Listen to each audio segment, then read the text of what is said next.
Hello students, आइए हम discuss करते हैं वर्कमैन कंपनसेशन रिजर्व। हमें पता है कि फर्म में बहुत सारे वर्कमैन काम करते हैं और यदि फर्म में काम करते हुए किसी भी वर्कमैन के साथ कोई मिस हैपनिंग हो जाए, उनका कोई अंग भंग हो या कोई अनफॉर्चुनेट एक्सीडेंट में किसी की डेथ हो जाए तो फर्म को उस दशा में उनको कंपनसेशन देना होता है और उस कंपनसेशन को पे करने में फर्म को कठिनाई ना आए, इसके लिए फर्म जो है वो एक रिज़र्व क्रिएट करती हैं अपने प्रॉफिट्स में से, और उस रिज़र्व का नाम होता है वर्कमैन कंपनसेशन रिज़र्व। यदि फ्यूचर में कोई क्लेम अराइज हो तो इस रिज़र्व में से वो क्लेम पे कर दिए जाते हैं और फर्म के ऊपर उस टाइम पर कोई एडवर्स इफ़ेक्ट नहीं पड़ता। तो फर्म के डिसोल्यूशन के टाइम, जैसे कि हमने बात की थी कि जो हमारे रिज़र्व्स हैं उन रिज़र्व को रियलाइजेशन अकाउंट में ट्रांसफ़र नहीं किया जाता, बल्कि उनकी एंट्री सीधे ही पार्टनर के कैपिटल अकाउंट में कर दी जाती है और एंट्री होती है reserve, general reserve account debit, reserve fund account debit, workman compensation reserve account debit to partners capital account.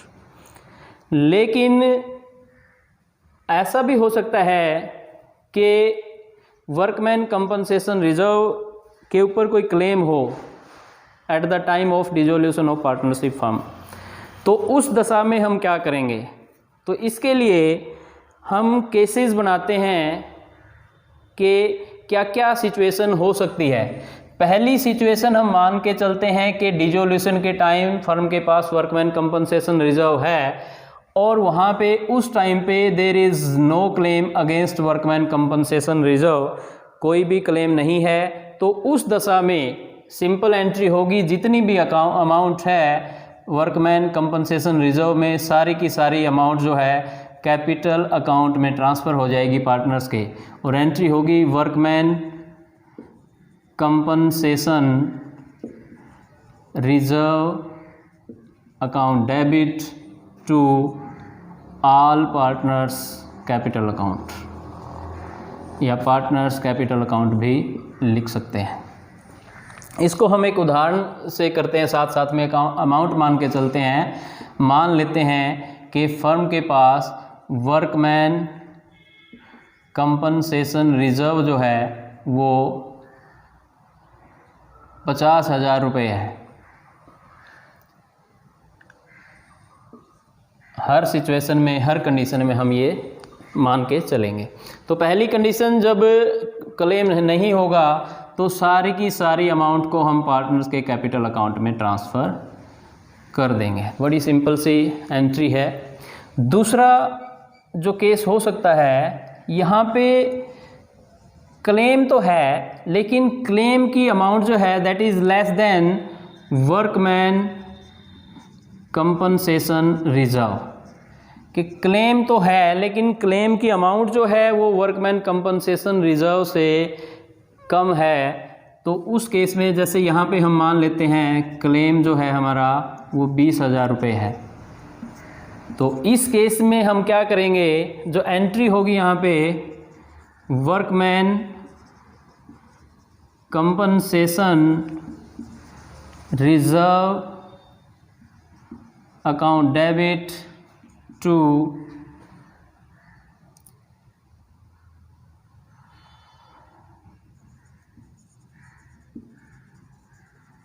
Realisation account और टू पार्टनर्स कैपिटल अकाउंट। अब देखिए, केस है कि वर्कमैन कंपनसेशन रिजर्व 50,000 रुपये है और वहाँ पे क्लेम जो है 20,000 रुपये है। तो ये जो 20,000 रुपये क्लेम की अमाउंट है इसको हम डाल देंगे रियलाइजेशन अकाउंट में, और यहाँ पे 50,000 लिखेंगे और जो डिफरेंस है उसको कैपिटल अकाउंट में हम ट्रांसफ़र कर देंगे। ये रियलाइजेशन अकाउंट में इतना इसलिए डाले जा रहे हैं कि इसके अगेंस्ट 20,000 का क्लेम है। जब क्लेम होगा तो एंट्री कर दी जाएगी realisation account debit to cash या बैंक, वहाँ से पेमेंट कर दी जाएगी। तीसरी सिचुएशन लेके चलते हैं हम। ऐसा भी हो सकता है कि क्लेम जो है एडजेक्ट वर्कमैन कंपनसेशन रिजर्व की जो अमाउंट है उसके बराबर हो। एग्जाम्पल के लिए 50,000 हमारे पास रिज़र्व है और 50,000 ही क्लेम हो गया, तो उस दशा में आपने सारी की सारी अमाउंट को रियलाइजेशन अकाउंट में ट्रांसफ़र कर देना है। Workman compensation reserve account debit 50,000 to realisation account 50,000। ये सारे के सारे को हम ट्रांसफ़र कर देंगे रियलाइजेशन अकाउंट में। फिर इसके बाद एक और सिचुएशन हो सकती है कि जो क्लेम की अमाउंट है वो ही ज़्यादा हो वर्कमैन कंपनसेशन रिजर्व से। फॉर एग्ज़ाम्पल यहाँ पे क्लेम जो है वो 60,000 रुपये मान लेते हैं हम। तो इस दशा में क्या करेंगे, वही से डेबिट वही करना हमने, workman compensation reserve account debit to realisation account. अब देखिए हमारे पास वर्कमैन कंपनसेशन रिजर्व 50,000 का था, हमने उसको 50,000 को ही यहाँ पे डेबिट कर देना है और 50,000 रुपये ही हमने यहाँ पे रियलाइजेशन अकाउंट में ट्रांसफ़र करेंगे, क्योंकि इससे ज़्यादा हमारे पास है ही नहीं।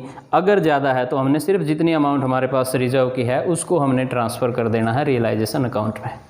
फिर से देखिए, अगर क्वेश्चन में आपको वर्कमैन कंपनसेशन रिजर्व दिया है और आप डिसोल्यूशन कर रहे हैं पार्टनरशिप का, तो वहाँ पे 4 सिचुएशन हो सकती हैं। अगर कोई क्लेम नहीं है तो सारी की सारी रिजर्व की अमाउंट को अपने पार्टनर्स के कैपिटल अकाउंट में ट्रांसफ़र कर देना है और एंट्री होगी workman compensation reserve account debit to partners capital account. अगर दूसरी सिचुएशन हो सकती है, अगर क्लेम वर्कमैन कंपनसेशन रिजर्व से कम है तो जितना क्लेम है उसको रियलाइजेशन अकाउंट में डाल देंगे, डिफरेंस को पार्टनर्स के कैपिटल अकाउंट में।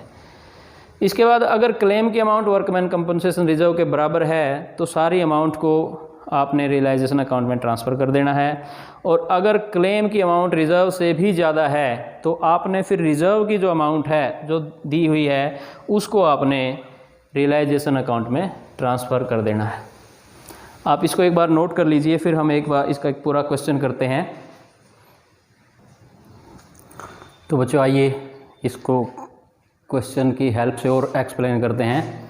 Workman compensation reserve eight the time of dissolution of firm.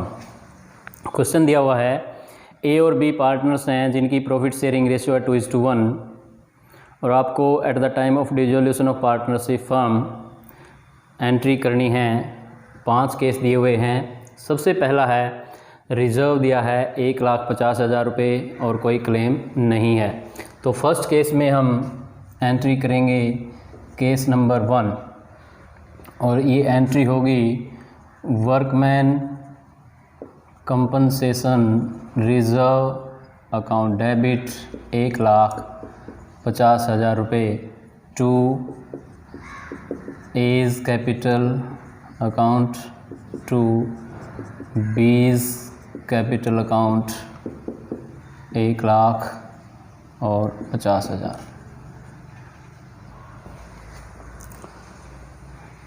Workman compensation reserve transfer to partners capital account, इसकी नरेशन आप लिख देंगे।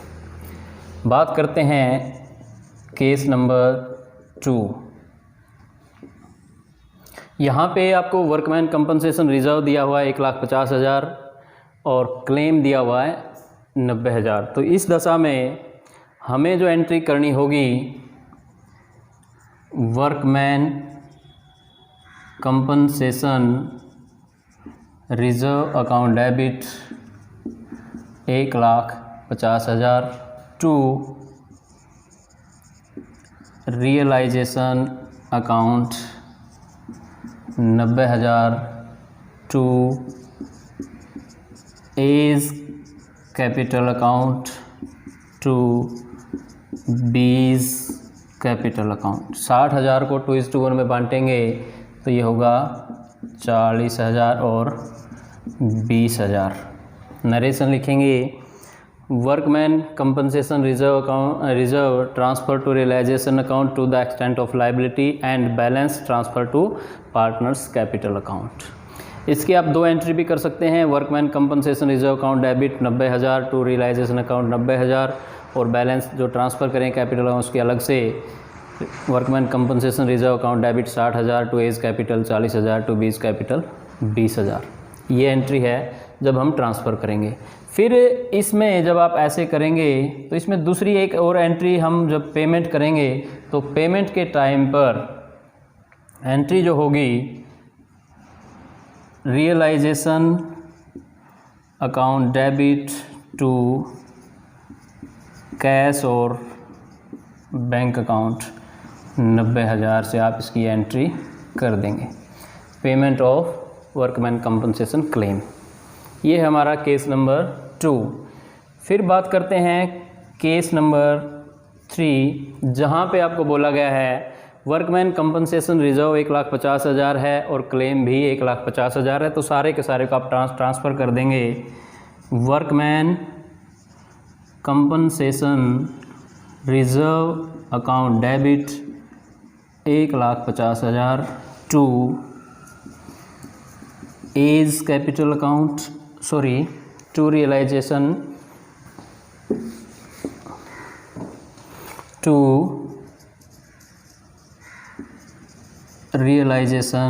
अकाउंट 1,50,000।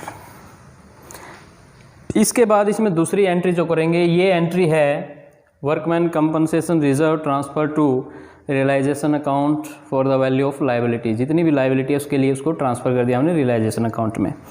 फिर इसकी जो दूसरी एंट्री है पेमेंट की, जब एंट्री आप करेंगे realisation account debit 1,50,000 to cash और बैंक अकाउंट 1,50,000। नरेशन लिख देंगे workman compensation paid, amount paid for workman compensation. जैसे आप चाहें वैसे इसको लिख सकते हैं। ये है हमारा केस नंबर 3। फिर बात करते हैं केस नंबर 4। अब यहाँ पे जो रिज़र्व की अमाउंट है वो है 1,50,000, क्लेम है 2 lakh.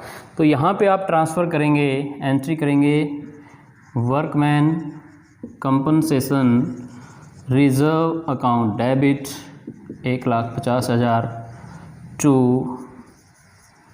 Realisation account 1,50,000। Workman compensation reserve for the amount of liability या to the extent of liability या full workman compensation reserve to realisation account as the liability is in excess of claim. Liability ज़्यादा है तो इसकी पूरी amount को हम transfer कर देंगे। अब इसकी जब पेमेंट करेंगे तो पेमेंट की फिर से एंट्री